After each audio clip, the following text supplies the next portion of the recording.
তোদের আসতে কোনো সমস্যা হয়নি তো? ওরে না রে পল্টু, তোর বাড়িতে আসবো, এখানে সমস্যার কি আছে?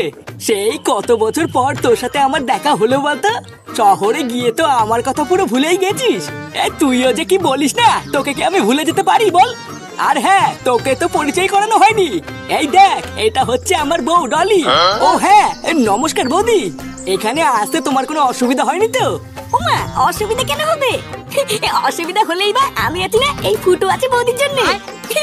ভুদার বাল, তোমার কোনো কিছু প্রয়োজন হলে তুমি আমাকে বলবো বৌদি, আমি একেবারে ঘরে গিয়ে ঢুকিয়ে দিয়ে আসবো। ঘরে গিয়ে ঢুকিয়ে দিয়ে আসবে মানে কি বলতে চাইছো তুমি? না না বৌদি, ও বলতে চাইছে তোমার কোনো কিছু প্রয়োজন হলে ও ঘরে ঢুকে গিয়ে দিয়ে আসবে। এই ছেলেটা কেটে পল্টু, এই মালটার ভাব চক্কর তো আমার একদম ভালো লাগছে না। আরে ও হচ্ছে আমার একটা বন্ধু ফুটো, ওর কথাই তুই কিছু মনে করিস না। আসলে ও একটু মজা করে বুঝলি, তাছাড়া ওর মনটা কিন্তু খুবই ভালো। হ্যাঁ গো, তোমরা কতক্ষণ বাইরে দাঁড়িয়ে কথা বলবে? এসো ঘরে এসো। এই হ্যাঁ হ্যাঁ, অনেক দূর থেকে এসেছিস, এতক্ষণ বাইরে দাঁড়িয়ে আছিস, চল চল ঘরে চল। টিকিক্স এখন বাংলাদেশ ও ভারতের অন্যতম ও সেরা নিরাপদ গেমিং অ্যাপ। এখানে খেললেই পেয়ে যাবে অবিশ্বাস্য সব অফার। জিলি খেলো আর জিতে নাও 100টি ফ্রি স্পিন। আরো জন্মদিনে পেয়ে যাবে 1000 টাকা বোনাস একদম ফ্রি। আরো প্রতি রেফারে 300 টাকা ফ্রি বোনাস। এছাড়াও জেডিবি স্লটে পেয়ে যাও 500% বোনাস। সাপ্তাহিক স্লট বোনাস 22,500 পর্যন্ত। দৈনিক স্পোর্টস ডিপোজিট বোনাস সর্বোচ্চ 7,000 পর্যন্ত। প্রতি মাসে রেফারেল বোনাস 3,77,777 পর্যন্ত। এবং প্রতি সপ্তাহে আইফোন 16 প্রো জেতার সুবর্ণ সুযোগ।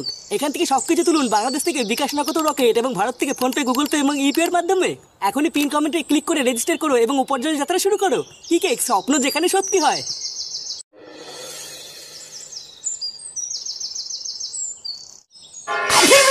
সারাদিন পর ভোদার বাল আমি কি এখানে ধন খেতে বসেছি নাকি? এটা কি হলো?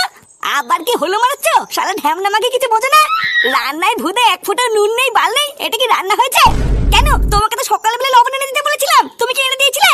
কি বাড়া, আমি এনে দিইনি বলে কি বাড়িতে আর কোনো লোক নেই নাকি? নাকি সবাই বসে বসে মাছ হচ্ছিল? ভুদা এমনিতেই না খেয়ে খেয়ে আমার শরীরটা গান মারা হয়ে যাচ্ছে, আর উনি পুরো রান্নাটারই পোঙা মেরে দিয়েছে। এই কি হয়েছে রে, এত চেঁচামেচি কিসের? বাবা এখানে তাড়াতাড়ি এসে দেখে যাও। কি রান্নাঘরের একই অবস্থা? খাবার চারিপাশে ছিটিয়ে আছে কেন? কেন ছিটিয়ে আছে ভূতার বাল? তুমি তোমার বৌমাকে তো জিজ্ঞাসা করো না? লেওরা বালছাল রান্না করে রেখে দিয়েছে, নুন নেই, হলুদ নেই, এইসব বালছাল খেয়ে কি মানুষ বাঁচে নাকি? দেখো বাবা, সকালবেলায় আমি ওকে বারবার লবণ এনে দিতে বলেছিলাম, তাও এনে দেয়নি, তা আমি কি করবো? আমার লবণটা এনে দিলই না, আর যেই বালছাল বন্ধু এসে ডাকলো রমনি দৌড়ে চলে গেল। এই কি বললি মাগি, তুই আমার বন্ধুদের বালছাল বললি? হ্যাঁ, তা বালচাল বন্ধুদের বালচাল বলবে না তো কি ভালো বলবে নাকি? শোরের বাচ্চা 2 টাকা ইনকাম করে ক্ষমতা নেই, তুই ভাতের থালা ফেলে দিলি। শালা বাড়চুদা ছেলে, কিছু বলি না বলে সেটাই খুব লস হয়ে গেছে, তাই না?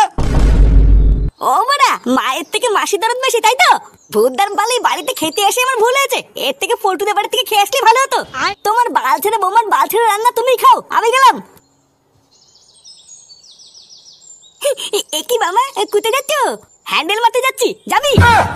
মিলেছি, তুমি হ্যান্ডেল মারতে যাচ্ছ? লেওরা যে বাল রান্না হয়েছে ওই বাল খাওয়ার থেকে কোনায় দাঁড়িয়ে হ্যান্ডেল মারা ভালো। আমি যাবো তোমার সাথে, আমাকে নিয়ে চলুন না। কি হয়েছে, গাল মারনি ছিল